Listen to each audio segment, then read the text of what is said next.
Kinumpirma ni DILG Secretary John Vic Remulla na nakatanggap siya ng ulat na nasa Cambodia ang wanted businessman na si Charlie Atong Ang.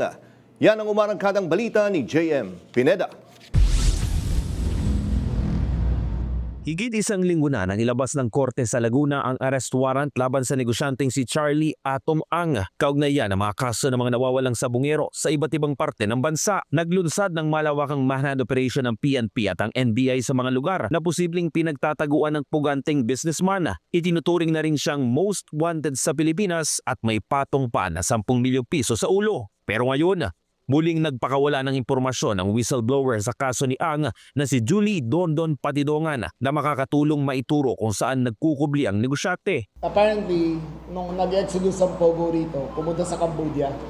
At nung pumunta sa Cambodia ng 2024 ba? Nag-stop ang Pogo dito? 24, di ba? 24, no? Diba? Tama, July 20. Binigyan sila ng December 2024, di ba? Nag-exodus sila papuntang Cambodia. Pagpunta ng Cambodia, doon pumunta lahat ng Pogo. According to reports, nagkaroon rin ng operations doon si Charlie Atong Ang ng E-Sabong. So may sarili siyang gaming outfit doon sa Cambodia. Now we are in contact with the police authorities there.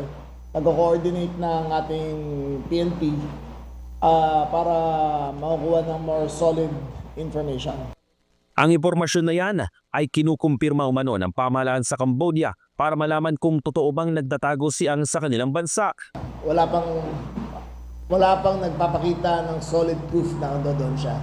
So until then, kami ay 70%, 70-30, andi dito pa siya sa Pilipinas. Mga Southeast Asian countries umano ang patuloy na binabantayan ng mga otoridad dahil dito daw ay madaling makapagtago ang mga gaya ni Ang.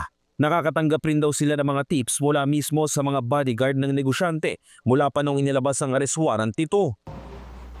Pamanatakot pa pag tumatawag pero siya sabi ang doon. Tapos we arrived mga 1 or 2 hours later na nakaalis na. So, naka-8 raid na kami in the last 1 week. 8 locations na kami. From Porac to Albay to Negros. Ang dami na namin pinuntahan Sa dami rin daw ng pera nito, may tsansa na may tumutulong sa kanya. Ang daming pera nun, no? 1 billion a day, kinita niya for 3 years. Can you imagine how much money he has? 1 billion a day for 3 years. So, nothing is beyond this reach kung gano'ng karami ang pera niya. Backdoor naman ang tinitignan ng mga otoridad na posibleng dinaanan ng puganteng negosyante dahil wala pa ring trace ng paglabas nito sa bansa.